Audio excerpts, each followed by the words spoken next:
പട്ടികജാതി കോളനികൾ ഏറ്റവും കൂടുതലുള്ള ഒരു മണ്ഡലമാണ് നമ്മുടെ. പട്ടികജാതി കോളനികളെന്ന് പറഞ്ഞു കഴിഞ്ഞാൽ ഇവിടുത്തെ MLAയും സംവരണത്തിലൂടെ അധികാരത്തിൽ വന്ന ആളാണ്. പട്ടികജാതി കോളനികൾ അടൂരെ ഇപ്പോൾ എടുത്ത് കണക്ക് നമ്മൾ അങ്ങോട്ട് പോവുകയാണെങ്കിൽ പട്ടികജാതി കോളനികളിൽ അടിസ്ഥാനപരമായിട്ടുള്ള ഒരു വികസനവും നടത്തിയിട്ടില്ല. അവർക്ക് അനുയോജ്യമായിട്ടുള്ള റോഡുകൾ, അവർക്ക് അനുയോജ്യമായിട്ടുള്ള വീടുകൾ, അവർക്ക് വേണ്ട കുടിവെള്ള പദ്ധതികൾ, അങ്ങനെ പട്ടികജാതി വിഭാഗത്തിന് പറ്റുന്നതായിട്ടുള്ള ഇവിടെ ഒരു MLA ഉണ്ടായിട്ട് പോലും പട്ടികജാതി വിഭാഗത്തിന് പറ്റുന്ന ഒരു കാര്യങ്ങളും ചെയ്യാത്ത ഒരു ഗവൺമെൻറ്റാണ് ഇവിടുത്തെ ഗവൺമെൻറ്. കാലാകാലങ്ങൾ ഈ MP ഇവിടുത്തെ ജയിച്ചു പോയ ആൻ്റണി MP ആണെങ്കിൽ പോലും അദ്ദേഹത്തിന് ഇലക്ഷൻ്റെ സമയത്ത് മാത്രം കാണാൻ പറ്റിയിട്ടുള്ള ഒരു വ്യക്തിയാണ്. അത് കഴിഞ്ഞതിന് ശേഷം അദ്ദേഹം ഇപ്പോൾ ഈ പട്ടികജാതി കോളനികളിലെല്ലാം വന്ന് വോട്ട് അഭ്യർത്ഥിക്കുന്നുണ്ട്. കഴിഞ്ഞ ദിവസം അദ്ദേഹത്തിനെ ജനങ്ങൾ ഇവിടുന്ന് കൂക്കി ഓടിക്കുന്ന അവസ്ഥ വരെ ഉണ്ടായിട്ടുണ്ട്. കാരണം ഈ കോളനികളിൽ ഇന്നത്തെ പ്രശ്നം നമുക്കറിയാം, അതികഠിനമായിട്ടുള്ള ചൂടാണ്. അവർക്ക് കുടിവെള്ളങ്ങളില്ലാത്ത കാരണം കുടിവെള്ളത്തിന് വേണ്ടി നെട്ടോട്ട് ഓടുകയാണ്.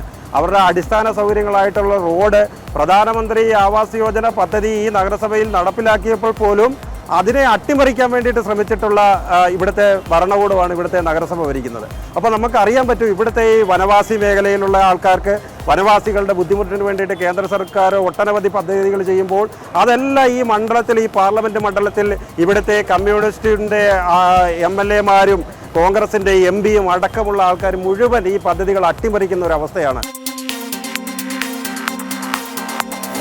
വികസന പ്രവർത്തനങ്ങൾ നോക്കുമ്പോൾ മാറി മാറി UDF, LDF രാഷ്ട്രീയ പാർട്ടികൾ 3 ടേമിൽ ഇവിടെ UDF ജയിച്ച ഒരു മണ്ഡലമാണ്.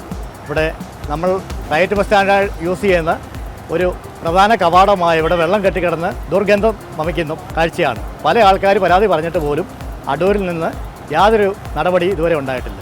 ഇവിടെ ശുചീകരണ പ്രവർത്തനത്തിലും ഡൗൺ ആയി നിൽക്കുന്ന ഒരു അവസ്ഥയാണ്.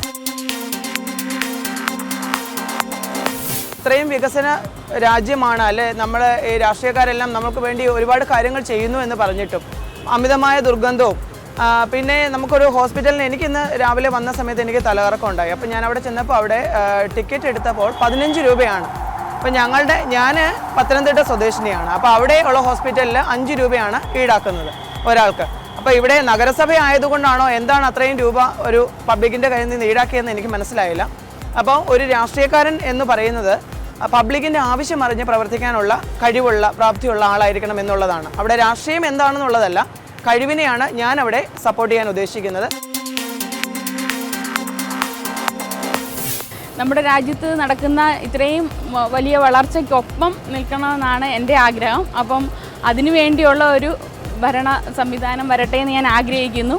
അതുപോലെ തന്നെ നമ്മുടെ രാജ്യത്തിൻ്റെ വളർച്ചയ്ക്കൊപ്പം നമ്മുടെ നാടിൻ്റെയും വളർച്ച നല്ല രീതിയിൽ ഉണ്ടാകട്ടെ എന്ന് ഞാൻ ആഗ്രഹിക്കുന്നു. അതിന് ആ രീതിയിലുള്ള ഒരു ഭരണം, സത്യവും നേരുമുള്ള അല്ലെങ്കിൽ ജനങ്ങൾക്ക് നന്മയുള്ള ഒരു ഭരണം വരട്ടെ എന്ന് ആഗ്രഹിക്കുന്നു.